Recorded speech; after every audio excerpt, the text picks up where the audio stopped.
Boah, ich bin vollkommen sprachlos. Der Crawler am 19. März 2021. Ja, ich kann es gar nicht fassen. Er steht hier in Dasing im Freistaat Bayern und die Miller Twins, die sind schon mal hochgeklettert, haben eben die Frage gestellt, wie lange hält der denn? Und die Antwort war? Unendlich lang. Ewig.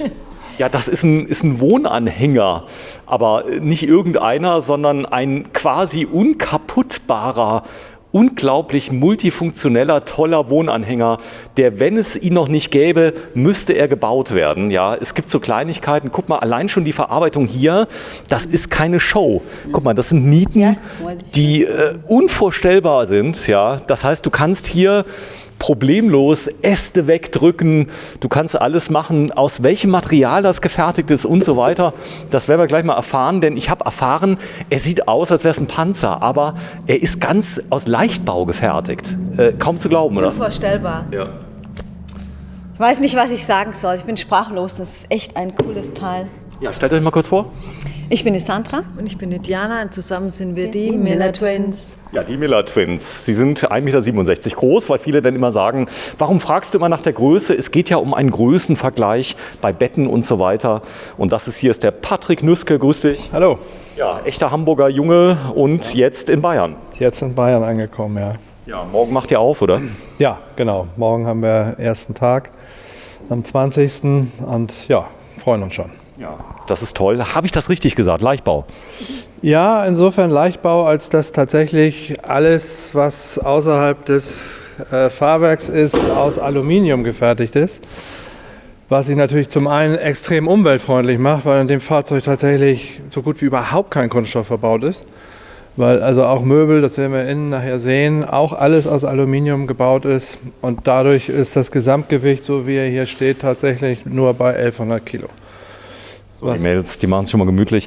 Du hast mir erzählt, das Ding kann ja jetzt quasi durch den Outback durch Australien fahren, theoretisch. Aber viele fahren damit auch mal auf dem Campingplatz, oder?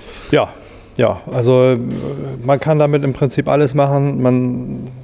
Der Auftritt ist einfach ein ganz anderer als mit einem typischen Wohnwagen. Und die es wirklich drauf anlegen, die können damit also auch wirklich durch hartes Gelände fahren. Ja, das Zelt kennt man oft aus der Offroader-Gemeinschaft. Das sind solche Eckzelte, die gerade bei 4x4-Fahrzeugen verwendet werden. Das ist aber jetzt eine Eigenkonstruktion, die gebaut haben, gell? Ja, das ist original von Crawler. Das ist eine sogenannte 270-Grad-Markise. Die umspannt quasi vom Eingang bis hinten zur auch von außen zugänglichen Küche den ganzen Bereich. Und ist super einfach in der Handhabung. Man klappt die einfach zusammen, schiebt sie in die Kassette, macht die Kassette zu und fertig. Ja, das Fahrzeug ist sehr kurz. Wir zeigen es mal gerade. Also ich schätze mal, das sind so 3,30 Meter Aufbau. Ja, genau. 3,30 Meter ist korrekt. Ja, es stimmt. Wir haben es nicht abgesprochen. Also es sind 4,58 Gesamtlänge, daher der Name THC 458. Und vereint vieles, was im Vorgängermodell nicht da war. Aber ich denke, da kommen wir gleich zu. Wir gehen erstmal drum rum. So, Mädels, ihr habt am Anfang gesagt, das sieht so ein bisschen aus wie so ein amerikanischer Foodtruck, habt ihr gesagt. Und dann habe ich gesagt, ihr dürft alles sagen, aber nicht amerikanischer Foodtruck. Trotzdem ist es so, dieses praktisch martialische, was so gebaut ist, jetzt weniger designmäßig, Luft, ich sage jetzt mal, wie soll man sagen, luftoptimiert, sondern eher so, es ist gebaut für die Ewigkeit. Also wenn da Äste, Bäume, egal was kommen, das Ding, da sind Kanten drin, damit es steifer wird und so weiter. Also das Ding ist der Hammer, oder? Ja, absolut. Also was Stabileres kenne ich jetzt persönlich nicht. Das ist aus dicken, gekanteten Profilen gearbeitet, vernietet. Also auch was Reparaturen, die vielleicht mal notwendig sind, sehr erleichtern. Und ansonsten natürlich durch diese ganze geometrischen Form eine sehr hohe Eigenstabilität haben. Ja, vorne allein die Markise ist schon ein Kunstwerk in sich, muss man sagen.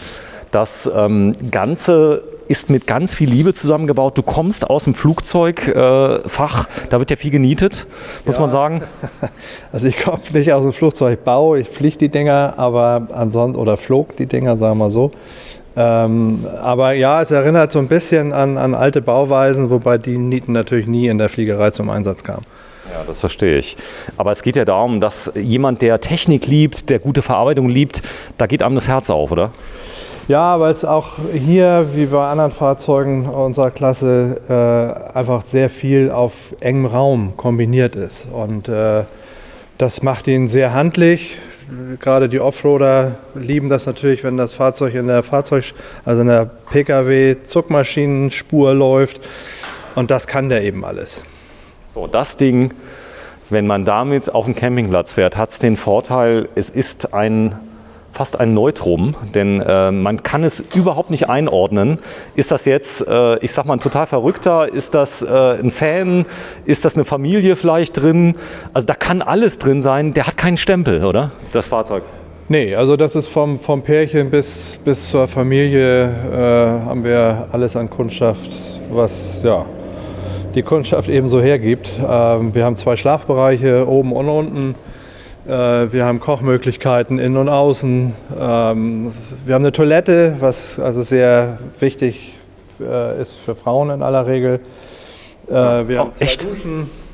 Ah, eine Tedford drin. Ja, fest verbaut, also nicht nur ein Porta Potty reingestellt. Mit Warmwasserversorgung, mit Klima, mit Solar, also alles, was das Herz begehrt. Hart. Das heißt auch wintertauglich? Da muss ich ehrlich sein, das würde ich bedingt sehen. Also wenn das Dach zu ist, oder? Ja, also er hat zwar eine Isolierung, aber keine wirkliche Dämmung. Also ich würde ihn mal als 3 Jahreszeiten-Karawan bewerben und nicht als 4 Jahreszeiten. Also nicht für Sibirien? Nee. Man sieht es hier drin nämlich, du hast ja auch schon erzählt, dass das ganze Thema Dämmung ist hier nicht vorhanden quasi. Das ganze Fahrzeug ist aus Aluminium. Genau. Es gibt eine sogenannte Keramikbeschichtung. Das ist diese Technik, die kommt, soweit ich weiß, aus dem Militärischen. Da werden Panzerfahrzeuge von innen isoliert. Das heißt, die Kontaktwärme und Kälte zum Blech wird deutlich reduziert und auch die Schwitzwasserbildung wird damit minimiert. Und ist auch leicht zu reinigen, oder? Nehme ich an. Ja. Das ist so Crawler, alles so eingelasert hier.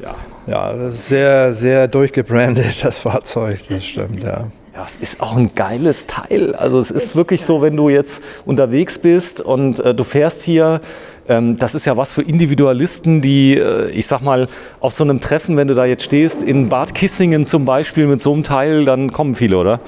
Ja, das ist natürlich exakt die typische Zielgruppe, wobei wir auch ganz andere Kundschaft haben, die einfach damit tatsächlich auch auf Campingplätze fährt, aber einfach mit was anderem unterwegs sein wollen und sich mit sowas eben eher identifizieren als mit was Typischem. Sag mal, jetzt ist ja hier ein BF Goodrich drauf, ein All-Terrain. Die Frage ist, der wird ja gar nicht angetrieben. Also es müsste ja gar nicht der Reifen sein. Oder hat das Vorteile, wenn er so groß ist? Nee, die Frage kommt natürlich immer öfter, aber das ist eine Designfrage. Hast du ein Zugfahrzeug vielleicht? Ja, das ist auch ein Punkt. Aber was den Reifen natürlich an sich auszeichnet, ist seine nahezu Unkaputtbarkeit. Und die ist natürlich auch für einen Anhängerbetrieb wichtig. Stell dich mal gerade daneben, bitte. Also einmal bitte hinhocken, dass man mal sieht. Komm her, Baby. Ist hart, oder? Krass. Ein großer Reifen. Aber der Vorteil ist, je größer ist, desto einfacher hat das, über irgendwelche Löcher zu fahren. Ja, und, er ist, wie gesagt, vom Flankenschutz und alles, was so für Offroad-Reifen wichtig ist, soweit ich weiß, somit das Beste, was man kaufen kann. Die Acrobatic Girls hier. Das Coole ist, du hast Einzelradaufhängung, das heißt keine Starksen. Nein, das sind große, massive Schwingen mit doppelten Stoßdämpfern. Also bei dem Gewicht des Fahrzeuges sehr schwer kaputt zu kriegen. Ja, es gibt viele tolle Details, die wollen wir uns alle angucken. Ich habe extra eine neue Batterie reingemacht, ja. Denn der Akku hält 5 Stunden am Stück. Wir können also das Fahrzeug ganz individuell vorstellen, auseinandernehmen. Es hat eine Dusche mit dabei, aber die ist so genial gelöst, dass man es fast auch wieder erfinden müsste. Die hängt nämlich, guck mal gerade, Mädels, warte mal ganz kurz, die hängt hier hinten am Träger für den Ersatzreifen dran. Guck mal, krass, oder? Ja, voll krass.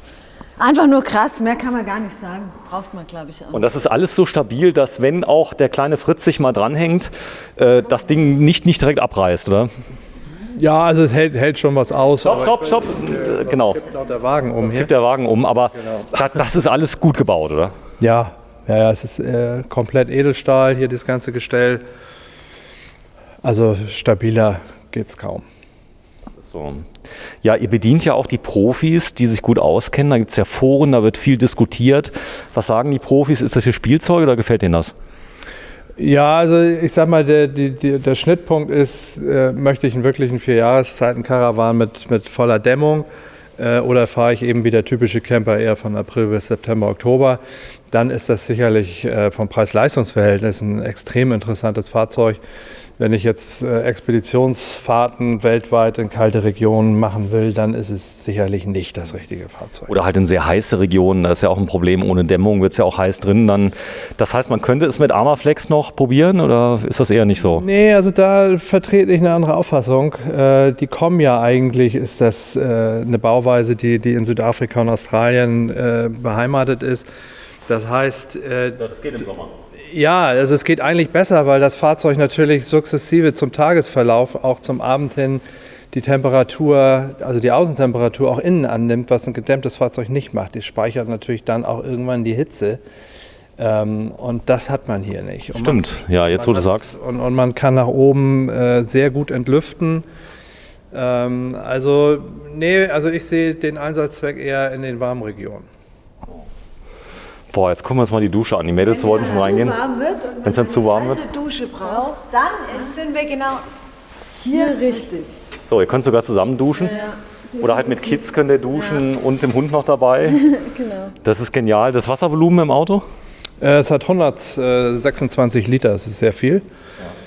Also diese Duschkabine, das ist ja eine extra Duschkabine. Die eigentliche Dusche ist ja vorne eigentlich. Das kann man natürlich nutzen, ja, tatsächlich natürlich zum Duschen. Man kann sich mal eben drin sichtgeschützt umziehen. Kinder können sich umziehen. Also es ist nicht nur als reine Dusche zu nutzen, sondern auch so als Umkleidekabine. Ja, das ist auch, glaube ich, ganz wichtig, dass du so einen Raum hast, wo du mal echt mal deine Ruhe hast und nach dem Duschen dich anziehen kannst.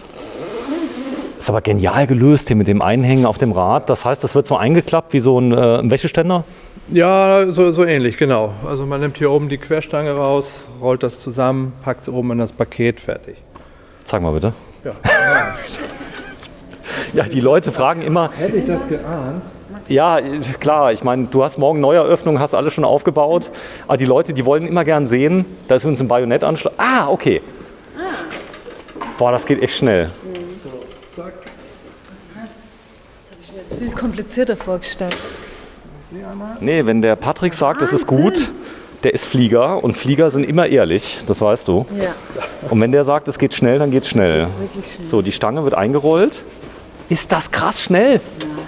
Patrick, du bist toll. Ja. Ich hoffe, das sehen alle so. Ein Duschzusammenroller. Aber es geht ja auch darum, dass man das in der Praxis zeigt. Du kannst wirklich hier bei dem Auto, sagen wir mal, in einer guten Viertelstunde mit einer Checkliste losfahren, oder? Bei dem Anhänger. Das ist schnell gemacht. Also da muss man auch keine... Ja, die Mädels können es auch. Hätte ich beinahe gesagt, die Frauen. Ja, und schon ist die Dusche verpackt. Oh, ist der schön. Der gefällt mir echt gut. Ja, der hat was, ja. Ja, wie ist die Nachfrage? Groß? Ja, also für das Modell jetzt, wir hatten ja vorher den 428, den man zwar immer noch auch bei uns bekommen kann, aber durch diese Kombination jetzt mit innen und außen liegender Küche und vor allen Dingen der eingebauten Toilette ist die Nachfrage deutlich größer, weil er auch durch die 2 Schlafbereiche auch familientauglich geworden ist. Und ja. Genial hier mit den Kanistern hinten. Das heißt, das Ganze sieht ja schon aus wie so ein bisschen eine Mischung aus, wie heißt der eine Typ, Indiana Jones und G.I. Joe so ein bisschen. Ja, ja, also kann man, klar, für Dieselbetankung, wenn man jetzt eine Dieselstandheizung hier verbaut hat, nutzen fürs Zuchtfahrzeug. Manche packen da Frischwasser rein. Das kann man am Ende nutzen, wie man möchte. So, es gibt Farben, verschiedene Farben oder nur die? Ja, es gibt ein paar Nuancen, jetzt nicht wirklich andere Farben. Also die Zusammenstellung ist ein bisschen anders, aber das Grundprinzip ist im Prinzip hier das Grau mit Schwarz. Was es allerdings noch gibt, das kommt demnächst zu uns, das ist eine Beschichtung mit dem sogenannten Line X. Echt? Das ist so eine sehr hochschlagfeste Beschichtung. Das ist also Habe ich gefilmt. Ah, okay. Ja, das ist die, wo eher der Ast kaputt geht, statt die Beschichtung. So ungefähr. Ja. Genau. Und das kriegt natürlich dann auch nochmal einen martialerischen Look. Das ist so ganz rau außen. Und das ist ein Lack, wirklich, wenn ihr den auf euer Auto machen würde, kostet ein Schweinegeld. Kostet, glaube ich, 10.000 € so eine Beschichtung. Nee? Nicht. Also beim Crawler liegt das bei 2.000 €. Das ist überschaubar, finde ich, für die Art Beschichtung. Und da geht in jede Farbe quasi? Er geht jede Farbe, ja.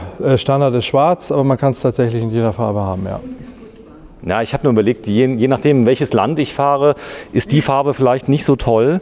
Das heißt, etwas weniger praktisch Militärlook, wenn man den in Grasgrün machen würde, würde gehen. Man kann jede Farbe bestellen gegen Aufpreis, ja. Okay. Das ist okay. So, zeig mal bitte, wie hier diese tolle Markise zusammengeklappt wird, weil das geht, glaube ich, so schnell, dass einem Hören und Sehen vergeht. Wenn man nämlich angekommen ist, ich sehe das nämlich oft, wenn ich in Kalkar war, da haben die Jungs das einfach ausgeklappt und das ist so genial,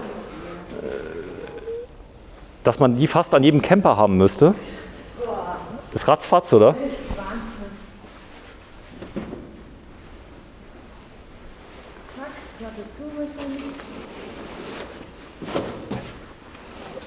So, es wird den übergeworfen. Ach, da oben ist ein richtiger Kasten drin. Ja, den hatte ich schon entdeckt. Gut, jetzt ist der Patrick ist ein bisschen größer wie unsere Frauen. Müssen wir jetzt unsere Gartenstühle dazu verwenden, aber... So, da oben ist sogar noch ein... Oder wir fragen einen netten Herrn, der groß genug ist. Ach so, das dürfte euch ja leicht fallen. Ja, das wäre, glaube ich, ganz easy. Patrick, das ist wirklich alltagstauglich, das Fahrzeug. Ja, oder? Das ist ziemlich schnell abreisebereit, wenn man das möchte und muss. Und dann ist das dann auch ist die Markise verpackt. Ja. regendicht und so alles? Wasserdicht? Ja gut, das war... Sie wird eben nicht schmutzig, wenn man fährt.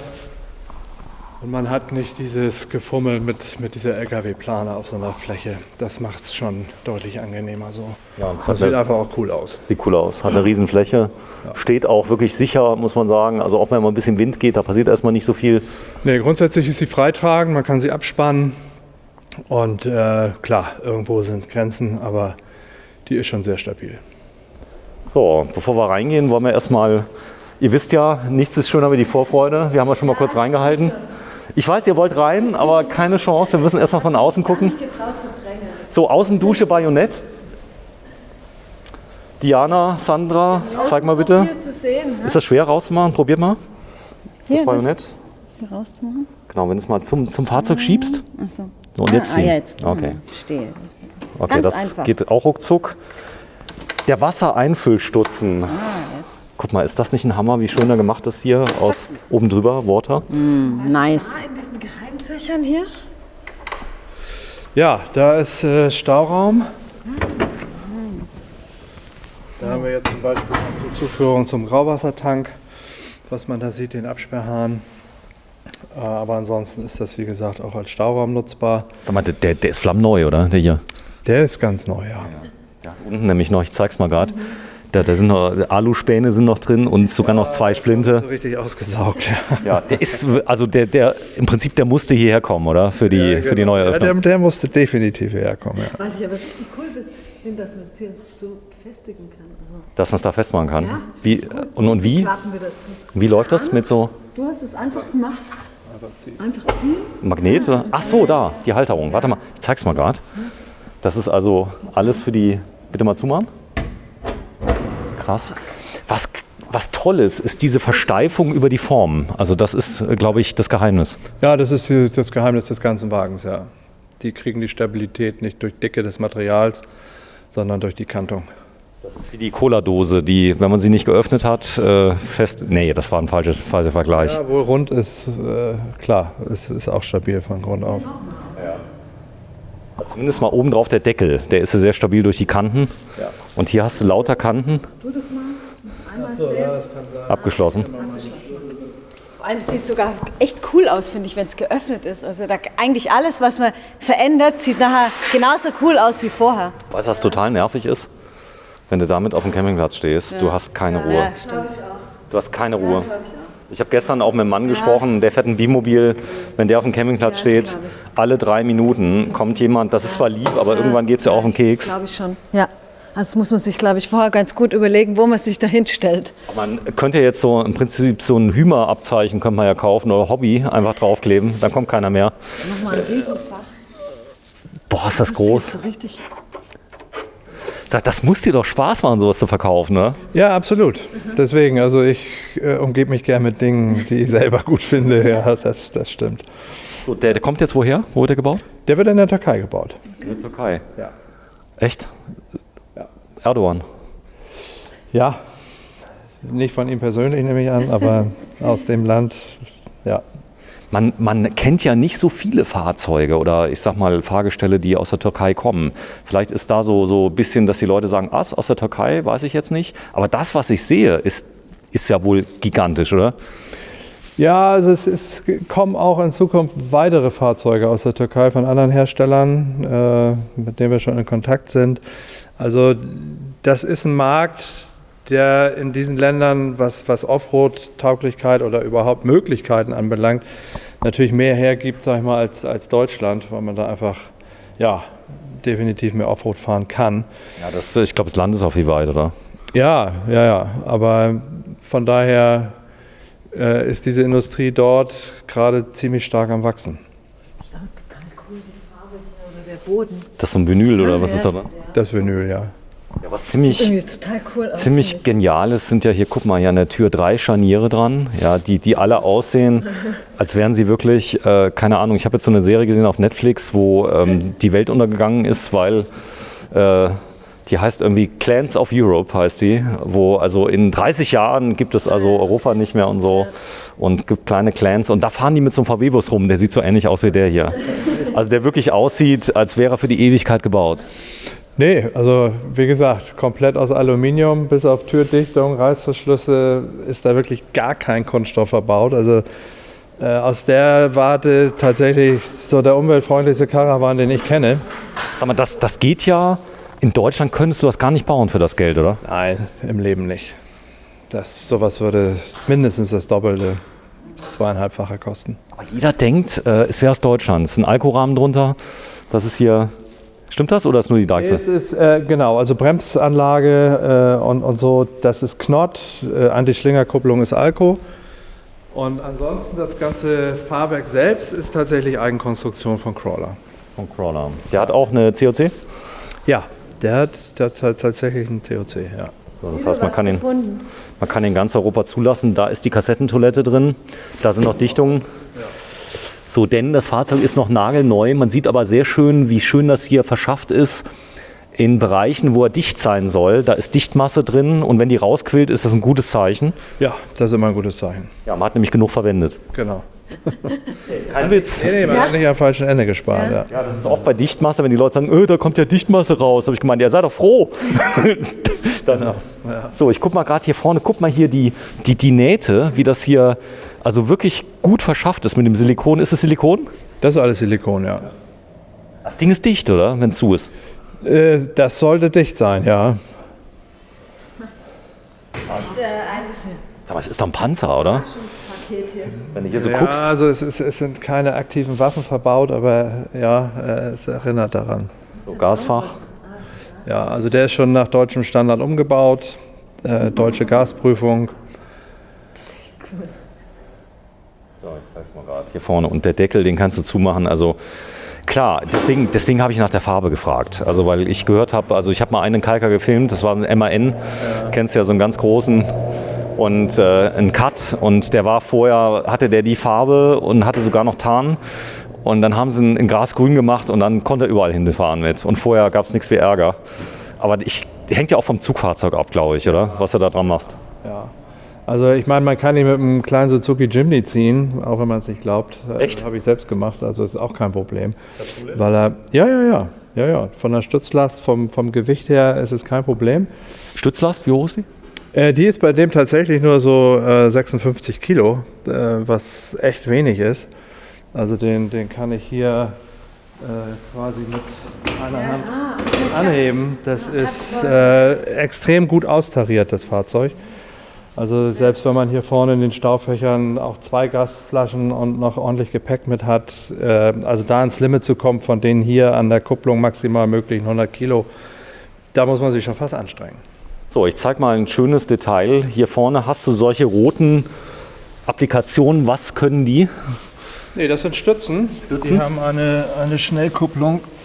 Die kann ich einfach runterlassen. Boah. So. Das heißt, ruckzuck hast du abgestützt. Dann kann ich ihn abstützen. Ich kann ihn auch an schrägen Geländen abstützen. Ich kann die Stütze also in mehreren Positionen arretieren und habe sie eben auch ganz schnell weg. So, hier ist die Beleuchtung. Ich glaube mittlerweile Seitenbeleuchtung ab einer gewissen Länge ist erst Pflicht, oder? Ja, ich bin der Meinung, dass sie bei dem Fahrzeug gar nicht verpflichtend ist, weil die auch die Breite gar nicht haben. Aber ja. Ich habe jetzt fünf gelbe Lampen an meinem Auto an der Seite. So ist es. Ja, toll. Ich bin ganz begeistert. Also es ist Zeit, mal auf die andere Seite zu gehen, denn es gibt viel zu sehen hier, viele Details. Das ist so wie so ein Spielfilm, ein guter, den du 3-mal sehen musst, damit du alles entdeckst. Zum Beispiel hier oben drin hast du, genau, mach mal zu, dass wir mal sehen von hinten, wie er aussieht. Auch hier, guck mal, die Verriegelung. Das ist alles. Ja, dann muss man schon anpacken so ein bisschen. Das ist kein Soft Close. So, du hast Solar am Dach. Ja, das ist die große Solaranlage, die hat 325 Watt, die ist echt riesig. Autark unterwegs sein zu können, ist bei so einem Fahrzeug natürlich in der Tat wichtig. Wir haben hier 220 Ampere Batterie verbaut, die große Solaranlage. Wir haben hier eine Truma Kombi verbaut, die also heizen kann. Die 4, oder? Ja, die kann quasi Warmwasserbereitung und Heizen über Gas. Man kann aber auch das trennen, dass man also nur einen Truma Boiler nimmt und eine Ebersbecher Standheizung über Diesel. Das kann man sich aussuchen. Cool. Ja, Gas hat natürlich den Nachteil, dass je nachdem, wo man ist, kriegt man es vielleicht nicht, aber Diesel kriegst du, glaube ich, überall, oder?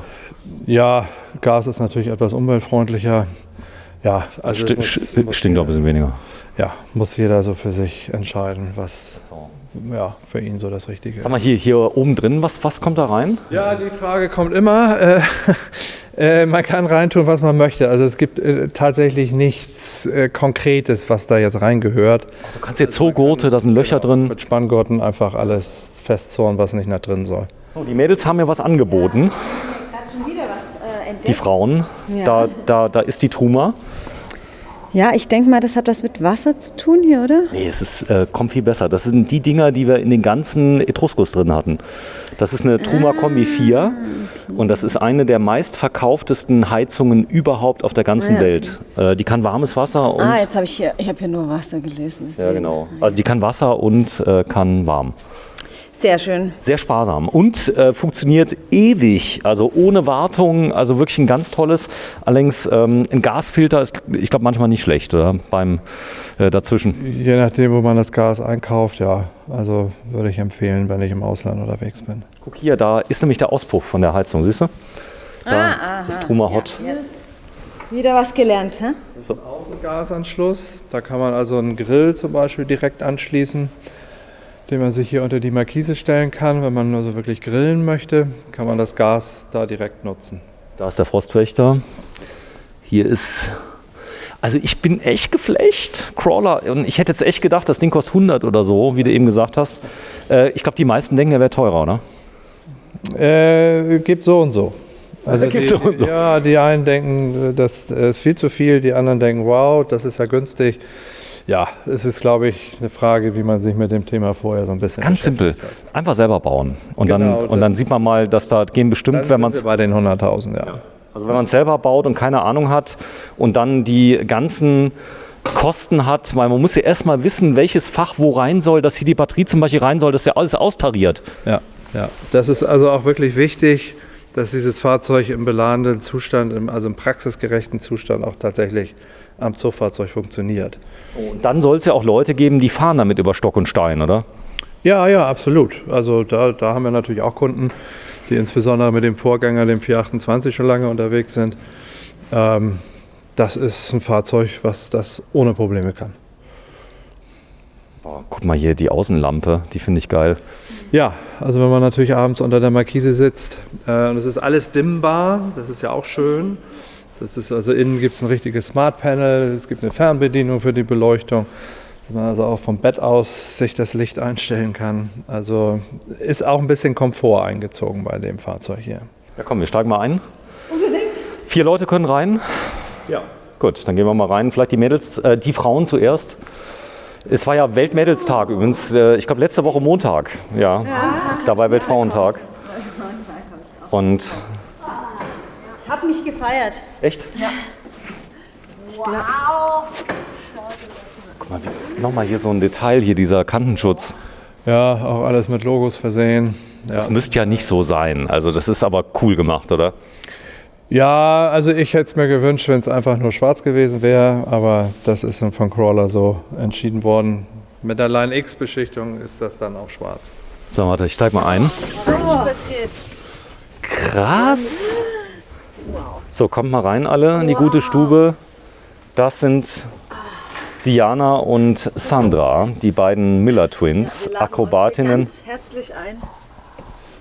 Ich hätte fast wieder Akrobaten gesagt, aber ihr seid ja Akrobatinnen. Wir verzeihen dir nochmal. So, und das ist ja wohl... Patrick, du musst mal reinkommen, du musst mit mir moderieren. Denn dieser Eindruck, ich war noch nie hier drin, stimmt's? Stimmt. Ja, ich habe es vorher nicht Wir haben gesehen. uns aufgespart. Es fängt an, das hier ist ja so ein Aufstelldach, wie man das so kennt. Normalerweise SCA, Plastik, ja. Er lacht, warte, ich zeig mal sein Gesicht. Ja, Plastik ist hier nicht zu finden. Das ist tatsächlich so. Also es ist wirklich alles Metall. Also das ist quasi das obere Bett, was man, wenn man es nicht braucht, hochschieben kann, ohne Probleme mit Gasdruckfedern. Man kann das Bettzeug oben liegen lassen, selbst wenn man unten schläft, dass man unten die Fläche frei hat. Oder die Kinder schlafen oben oder die Erwachsenen schlafen oben, das kann man sich natürlich aussuchen. Warte, ich stelle mich mal gerade rein, dass wir die Stehhöhe mal sehen. Warte mal, ich setze mich mal neben die... Ja, also ich bin 1,88. Sandra? 1,8. Diana, Ja, toll. Stell du dich mal hin. Ich lerne es nicht mehr dieses Jahr. Also, passt. Passt. Für Mann und Frau passend. So, überall hast du Fliegennetze, aber ihr habt die super feinen Fliegennetze. Also schon die für die nördlichen Gefilde. Es gibt Fliegen, die passen durch die normalen Netze durch, aber hier nicht. Nee, hier nicht. Kommt auch alles von Tenkate, also ein sehr renommierter niederländischer Hersteller, diese ganze Stoffgeschichte. Also ist alles sehr, sehr hochwertig. Gibt es allerdings nur in diesem Grau. Ja, und das Aufstelldach hat eben 2 Funktionen. Das eine ist natürlich oben dieses Bett unterzubringen. Und das andere ist, wenn man es hochklappt, dass man einfach mehr Raum, mehr Licht und mehr Luft generiert. Und Stehhöhe auch. Und Ja. Stehhöhe, ja. Das ist also hier, da ist die Truma. Was ich genial finde, ist hier dieses riesen Display. Das, Da kann man also alles drüber einstellen. Die Wasserstände, Batteriestände, alles quasi auf einen Blick ablesen. Ja, das ist eben auch konsequent Leichtbau, nicht? Also die Fächer aus Stoff und wie ich sagte, alles, was man sieht, ist Metall. Indiana Jones lässt grüßen. Was ziemlich cool ist diese Sitzbank. Denn es gibt nichts Schlimmeres, wie ein Bett spazieren zu fahren, was du ganz selten brauchst. Du kannst ja oben schlafen, was wahrscheinlich auch der schönere Platz ist, wenn schön warm ist. Und wenn es halt mal kälter ist, schläfst du unten. Genau. Naja, also klar, man kann natürlich alles zumachen, dann kann man es hier unten kuschelig warm machen. Wobei die Heizung auch den oberen Teil, das sieht man da in der Ecke, mitwärmt. Also ist auch der Oberbereich wird mit der Truma versorgt. Ja, es gibt übrigens für alle Fans, habe ich mir selber gebaut, eine Isolierung, kann man sich schneidern lassen. Ja, muss das einfach nur mal aus und dann kriegt man das Ding richtig schön. Das stimmt. Ja, ist wirklich so. Also ich habe mir eine Isolierung gekauft, war gar nicht teuer, 100 €. Habe mir dann eine Schneiderin zugeschnitten für meinen VW-Bus und auf einmal war es 10-mal so warm. Also es war krass. Ja, ja. Ganz dünn sogar. Ne, kenne ich. Ja, das ist eine gute Sache. So, Fliegengitter und Verdunklung. Ja. Also Auch das. Doppelverglasung hier an den Fenstern. So, ihr habt hier jetzt einen Wechselrichter drin? Nee, bei dem ist jetzt hier keiner verbaut. Aber auf Wunsch wird das auch gehen. Ja, aber wir haben ja so viel Batteriekapazität und 220 Volt ist ja in Ausnahmefällen vielleicht mal notwendig, aber in der Regel eigentlich nicht. Weil wir haben ja hier Kochen über Gas, Strom haben wir eine riesen Batterie und riesen Solaranlage. Ja, ich glaube, das braucht man ja nicht. Es gibt ja mittlerweile Ladegeräte für alles auf 12 Volt. Ja, also ansonsten kann man eine Powerbank mitnehmen. So, das sind die Farben. Der Kühlschrank ist ein Kompressor? Ja, gibt es wahlweise Engel oder Dometic in unterschiedlichen Ausführungen und Größen. Das sieht aus wie eine Werkzeugbank, so ein bisschen. Ja, das ist eine echte Arbeitsfläche. Das ist eine echte Arbeitsfläche, ja. Also es gibt auch hier sehr viel Stauraum. Nicht? Also man guckt und sieht die vielleicht nicht unbedingt auf der anderen Seite. Achso, damit du auch von außen aufmachen kannst. Genau. Runterziehen von der Seite. Ja, genau. Und der lässt sich auch komplett öffnen, sodass du von außen und von innen rankommst. Das ist der, genau. Geh mal kurz weg, dann zeige ich euch beide mal gerade, wie schön ihr hier sitzt. Ja, Ja, wir sitzen hier sehr schön. Ist es gemütlich? Total gemütlich. Und echt total das spezielle Ambiente. Hier auch so hindrehen, wie man das möchte.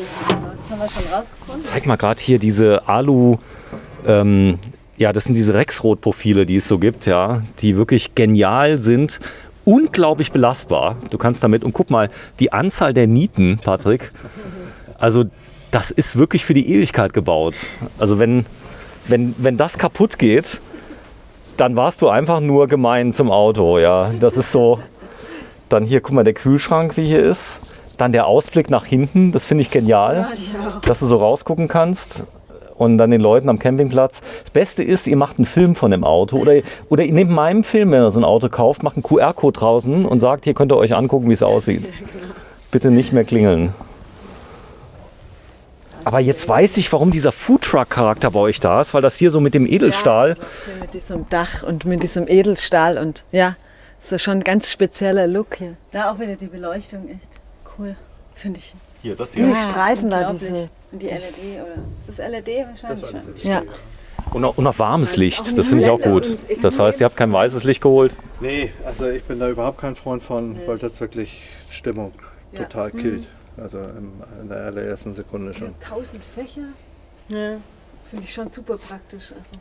Ja, das da kennt man ja extrem aus dem Offroad-Bereich. Also ist sehr beliebt.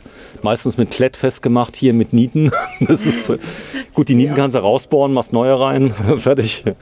So, was hat es denn noch zu bieten? Das heißt, ich habe einen Kühlschrank drin. Wo ist die Waschmaschine? Ja, die vermissen wir. Da wird noch mit der Hand gewaschen. Aber es gibt so eine Buschwaschmaschine, kannst du hinten drauf machen. Weiß nicht, ob du die kennst. Kennst du die? Da ist so eine Trommel, habe ich den Mädels schon erzählt. Das sind die, weißt du, wenn du so Kajak fährst, diese Trommel, wo du dein Zeug reinmachst, ja. Und die wird dann gefüllt hinten, wird hinten festgemacht. Du machst dein Zeug rein und während der Fahrt. Ja, habe ich mal gesehen. Ja, ich wollte was Schlaues sagen. sagen. Praktisch von hier aus auch zur Toilette. Ja, genau. Ja. Und von außen nochmal. Ja. Das heißt, man kann den Campingplatz die Toilette anbieten als Notdurf für alle. Genau, kann man sich noch einen Euro dazu verdienen. Cool. Muss man natürlich noch schauen, wo wir hier schlafen, ja? Also das da oben muss ich natürlich einmal sehen. Man kann hier unten schlafen, das heißt, ich nehme an, auch wieder hier, das kann man dann in die Mitte legen?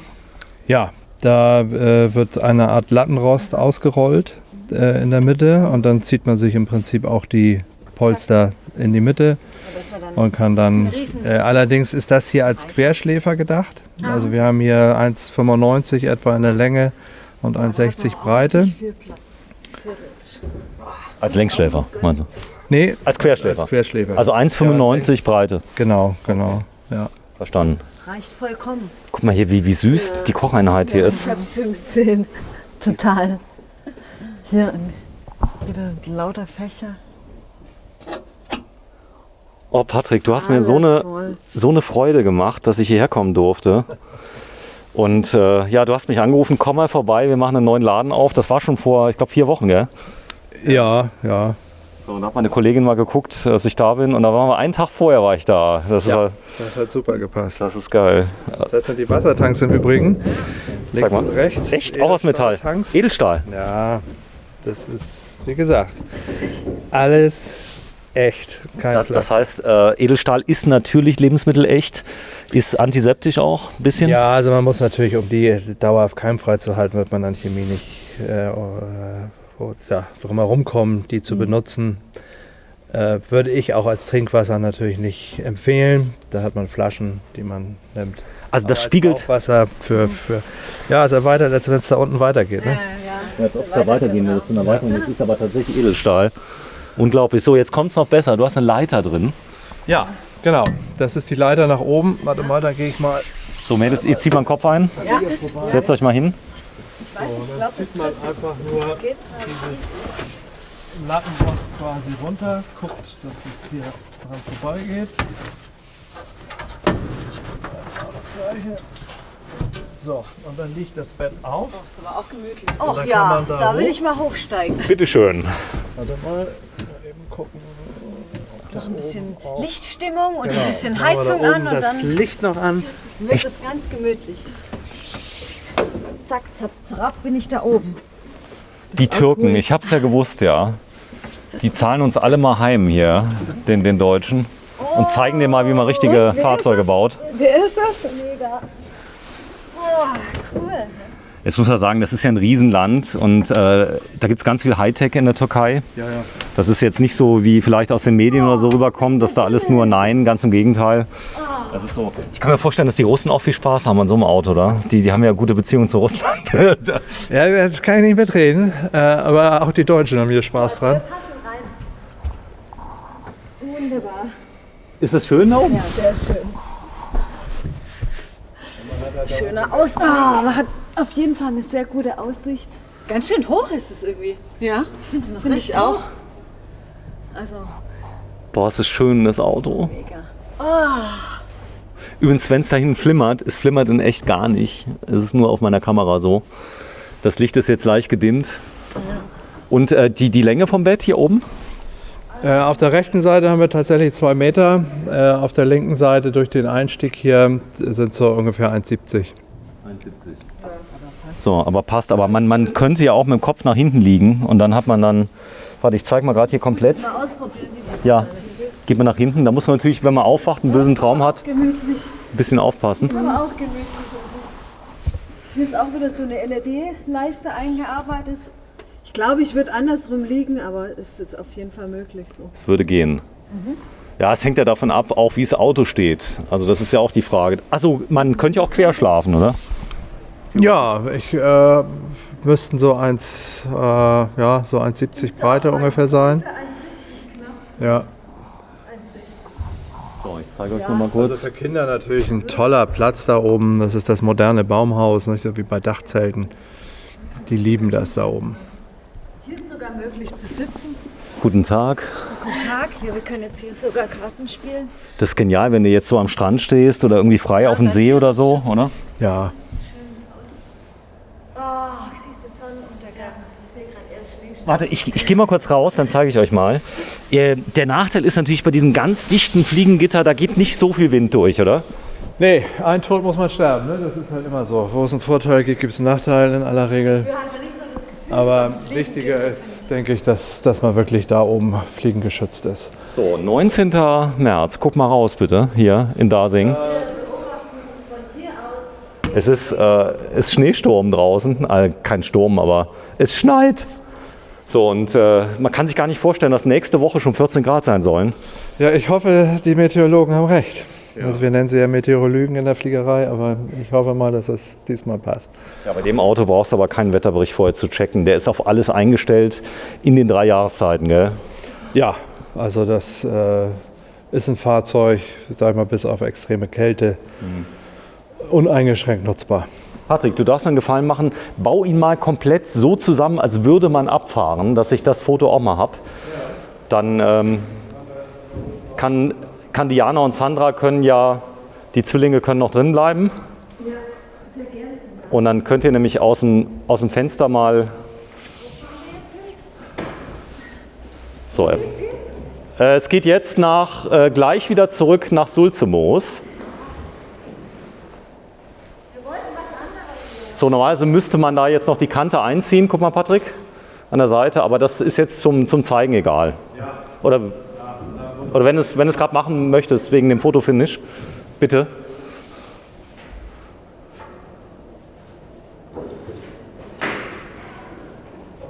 Genau, jetzt zieht es mal ganz kurz ein, jetzt ist es drin. Okay, sehr schön. So, bitte mal alle Türen schließen.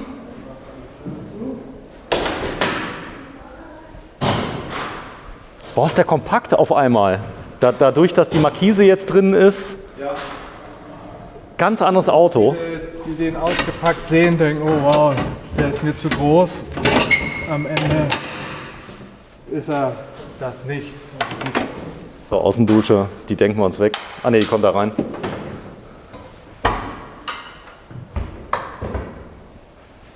Boah, ist der kompakt. Hallo. So ist er. Das ist er.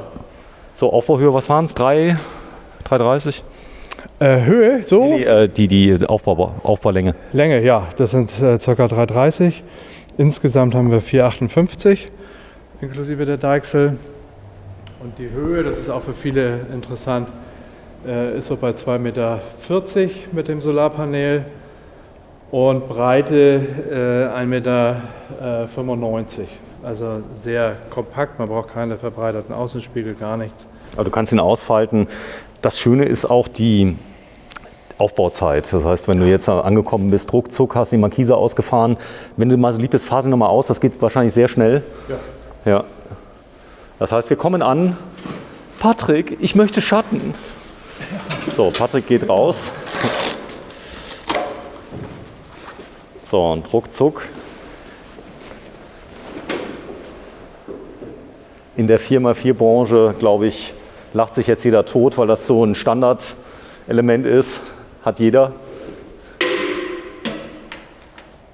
Und schon wirkt das Auto doppelt so groß. So, und die Mädels sind angekommen. Jetzt öffnen wir einmal das Heck hinten. Bitte. Es geht auf die Abmoderation zu. Guten Tag. Guten Abend. Guten Abend! So, genau. Das erinnert mich an die Mainzelmännchen. Kennst du das noch? Ja, also fühlt sich so an, als würde man hier so ein Theaterpuppenspiel. Nee, cool. Ihr seid echt tolle Frauen, muss ich mal sagen. Ihr macht alles Das mit. ist halt ein cooles Auto. Ist cool, gell? Das ist richtig cool. Es fällt einem dann auch nicht schwer. Na, aber ich sag mal so, dafür, dass wir Akrobatinnen sind, im Moment ja ein bisschen gebeutelt. Ja, das heißt, ihr habt wenig Auftritte. Ja, im Moment. Letzte Jahr war Katastrophe. Also da hat es uns echt sehr stark erwischt. Aber wir konzentrieren uns jetzt auf die Moderation und auf Drehs und wir geben nicht auf. Und werden überleben hier. Ja, ihr könnt mehrere Sprachen, ihr könnt Englisch, Deutsch und Schwäbisch. Ja, richtig. Das ist eine gute Zusammenfassung, ja. Sehr schön. So, dann zeige ich euch mal. So, Patrick, du hast große neue Öffnung morgen am 20. März. Ja, das stimmt. Und schon ein bisschen aufgeregt? Ja, wir freuen uns und hoffen, dass die sich kommen, die sich auch freuen, mal was Neues zu sehen. Das werden Sie. Das werden sie. Das werden Sie. Wir sind uns kann sicher. nicht anders. Das werden Sie. So, wir filmen jetzt übrigens noch dieses letzte Fahrzeug. Wir haben gefilmt. Zeige ich euch mal. Das ist jetzt ein Kip Basic. Den werden wir jetzt noch als letztes filmen. Wir haben gefilmt den Mink Campers. Das ist der absolute Hammer aus Island. Da haben wir einen großen Film zu gemacht. Ja.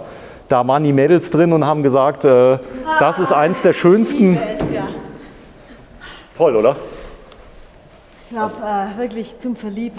Wir haben es genannt eine Knutschkugel. Eine Knutschkugel mit einer außergewöhnlichen Optik aus Island, mit auch einer ganz besonderen Solarzelle haben wir euch gezeigt, haben wir einen extra Film gemacht. Dann haben wir den Shelter, der war super, den Offroad gezeigt. Der war auch sehr Richtig cool, also der auch mit dieser Offroad-Charakter ein bisschen schwerer ist, aber ziemlich toll ist. Ich glaube, die meisten kaufen den Offroad. Nee, den Plus, ehrlicherweise. Ja. Ja, weil die meisten fahren dann doch mit, sag ich mal, normalen PKWs und rein optisch betrachtet passt der Plus einfach ein bisschen besser vielleicht zu den typischen Autos. So, wir haben Easy Caravaning, den haben wir auch gezeigt, der war nicht schlecht, ist leider der letzte, muss man sagen. Der wird noch abverkauft und du konzentrierst dich mehr auf die Festen, oder? Ja, also mehr auf Karawane, weil wir haben einfach viele die gen Norden fahren und die einfach ein bisschen mehr Schutz für sich und ihre Sachen Winterfester. brauchen. Einfach winterfester. Und So, ich glaube, dass das viele, wenn es mal so richtig schön prasselt und regelt und richtig Wind kommt, dann sagen viele, gut, das ist dann eher Richtung Süden, sagen wir mal Spanien, Italien, Frankreich. Ja, ich gucke mal gerade raus. Ich zeige mal gerade, das Auto ist zugeschneit. Das kann ich schon verstehen, aber ich zeige noch was ganz Besonderes. Etwas ganz Besonderes aus Estland haben wir noch gezeigt, nämlich den Kuppler. Und auch da haben wir ein eigenes Video zugedreht. Ist echt toll, oder? Der war echt super.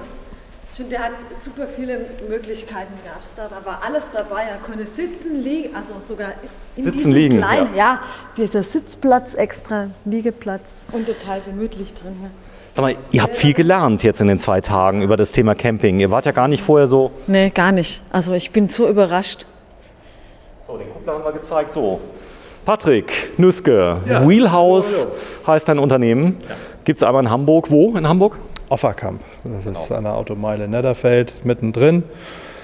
Also Ja, dich gibt es auch im Internet, aber ich befürchte, du wirst ein paar Videos mehr auf deine Webseite stellen müssen oder verlinken müssen. Denn unsere Mädels haben einen tollen Job gemacht, oder? absolut, ich bin total begeistert. Ja. Also wenn ihr sie mal buchen wollt, die Miller Twins, ja, könnt ihr für Firmenveranstaltungen, sie seilen sich zum Beispiel hier ab, das wäre kein Problem, sie laufen hier die Wand hoch. Wenn ihr ein großes Gebäude habt mit 300 Metern, kein Problem, oder? Schwimmen auch durch den See hier Ja. und also Oder machen alles möglich. moderieren euch an oder ab. Absolute Profis und könnt mal draufgehen. Vielen Dank, dass ihr da wart und vielen Dank dir und ich wünsche dir alles Gute für die Neueröffnung hier in Dasing. Die Adresse in Dasing? Leimeringer Straße 4. Mit AI, Leimering. AI, genau. Ganz in der Nähe von der Tankstelle, die ich eben gesehen habe. Was war das da drüben? Die sieht man nämlich auch von der Autobahn. Die Esso-Tankstelle und neben Wirth. Also weil du hast nämlich noch keine Außenbeschriftung drauf. Die kommt jetzt erst, oder? Ja, die konnte aus Wettergründen leider nicht angebracht werden. Das ist sehr schade. Aber du bist neben Wirth. ja, genau. Ja, tschüss. Ein Abschiedsfoto. Ciao. Ciao, ciao.